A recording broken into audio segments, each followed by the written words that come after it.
Okay, meron na naman tayong bagong reaction video at ito ay tungkol naman sa mga magulang na nakadepende lang sa mga anak. Grabe, mga parents, okay? Mga daddy, okay, not just mommy. Huwag po tayong umasa sa mga anak natin, okay? Para hindi nila pagdaanan yung nakakatromang experience ng buhay, okay? Ipalasap natin sa anak natin ang maayos sa buhay, okay?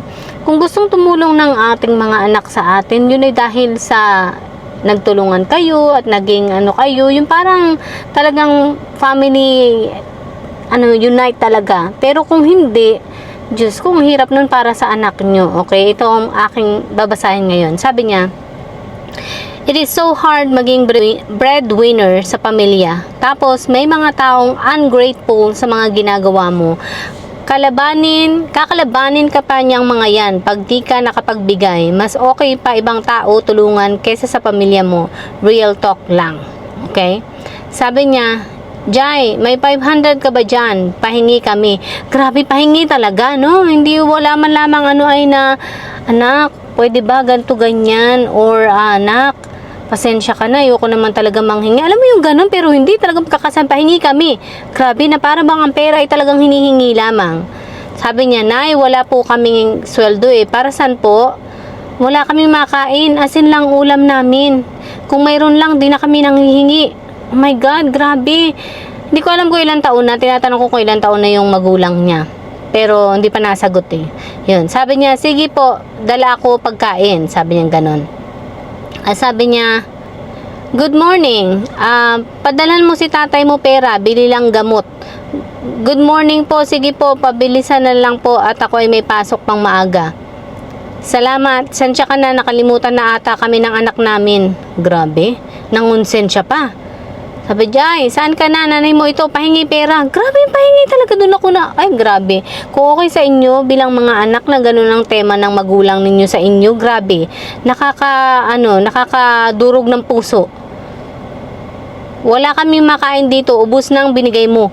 Grabe, kung ubos na ang binigay mo, gumawa ng paraan para kumita ka ng sarili mong pera. Huwag idepende ang buhay sa anak. Dahil yung anak mo ay meron ding mga binabayarang bills. Grabe, ha? Diyos ko, hindi ko maintindihan. Kung ubos na ang pera, kailangan gumawa kayo ng paraan kung paano kayo magkakaroon ng pera uli sa susunod. Yun, grabe. Tapos, sabi niya, "Puntahan mo si papa mo, dinala kay doktor nang." Ano bang nangyayari kay papa? May sakit po ba yun? Di man lang nagsasabi. "Jai, yung kuryente, sabi ni Papa Milo mo, bayad ko na po." Grabe, ultimo pati pang kuryente, aasa pa dun sa anak. Grabe, sobra. Alam mo, ito yung ayaw na ayaw kong pagdadaanan ng anak ko. Ito yung ayaw na ayaw ko na sabi ko ay hindi ko papasa sa anak ko yung ganitong sitwasyon ng buhay. Hindi ko ipaparanas sa kanya yung naranasan ko buong buhay ko na talagang, yung alam mo yung traumatized ka, alam mo yung emotionally drained ka, financially halos madrain ka din, physically and emotionally madrain ka rin kasi sa'yo lang nakasandal yung taong inaasahan mo na akala mo ay magsasandalan mo at magliligtas sa'yo at poprotekta sa'yo, hindi pala. So yun, napakahirap nun. Kaya sabi ko sa sarili ko, babaliin ko yung ganong cycle. Hindi na yun mauulit sa generation ng anak ko. Kaya sabi ko, hindi ko ipaparamdam sa anak ko ang kawalan ko ng silbi sa buhay. Alam mo yun, na kahit ako'y magulang na, wala na akong kakayahang gawin, na hindi ko kayang sustentuhan ang sarili kong pamumuhay, hindi ko gagawin sa anak ko na iasa ang buhay ko sa kanya dahil hindi ko makayang buhayin yung sarili kong buhay. Yun ang sinabi ko sa sarili ko, and I'm glad I did it. Talagang hindi talaga nangyari yun na ako yung sumandal sa anak ko. Ngayon na namumuhay na ng kanya yung anak ko, may sarili ng buhay niya at may sarili na rin niyang mga bills. Hindi ko iniasa, hindi ako nang hingi ni sentimo sa kanya dahil ayokong iparamdam sa kanya na parang wala akong kakayahan sa buhay, okay? Tsaka bata-bata ko pa, 40 pa lang ako, yung anak ko 20 years old.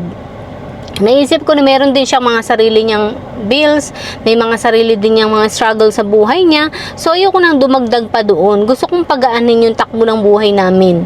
Tapos, ako, nagtrabaho ako, pinagsabay ko ang pagiging nanay ko. Talagang nagtrabaho at nagsumikap ako at nag-ipon ako. Pinilit kong makaipon, pinilit kong paghandaan ng sarili kong buhay. Dahil ayokong dumating ang panahon na iasa ko sa anak ko ang buhay ko. Lalo na sa pagdating sa pera. Dahil alam kong mahirap yung ganong buhay. Kaya hindi yun naranasan ng anak ko. And I feel sorry for you kasi yan ang nararanasan mo sa magulang mo. And ganito pa, mahirap pang tulungan ng mga ganyang tao dahil kahit anong tulong ang gawin mo sa kanila, hindi yan matututo. Dahil ikaw yung tumutulong sa kanila, ikaw lamang yung sinasandalan nila, sa iyo na sila nakadepende. Kaya kung ako sa iyo, alam mo, sikapin mo na maging financially stable ka. Ihanda mo ang sarili mo dahil wala kang maaasahan sa kanila. Ihanda mo ang sarili mong kaperahan dahil pag sa oras sa mga ilangan kayo na tatakbuhan mo. Dahil hindi ka makakatakbo sa kanila. Dahil anong tatakbuhan mo, isa yung nga tumatakbo. So kaya maging matalinong ka, magbigay ka lamang ng sarili mong kakayahan para tumulong sa kanila. Hindi dahil sa wala na sila or said na sila, hindi ganun. Kasi hindi sila matututo. Hindi ko alam kung ilang taon na sila. Baka sila nasa 50 pa lamang ay talagang nakakagalit. Yun. Ako uwi na kasi daw kami kakain sa labas.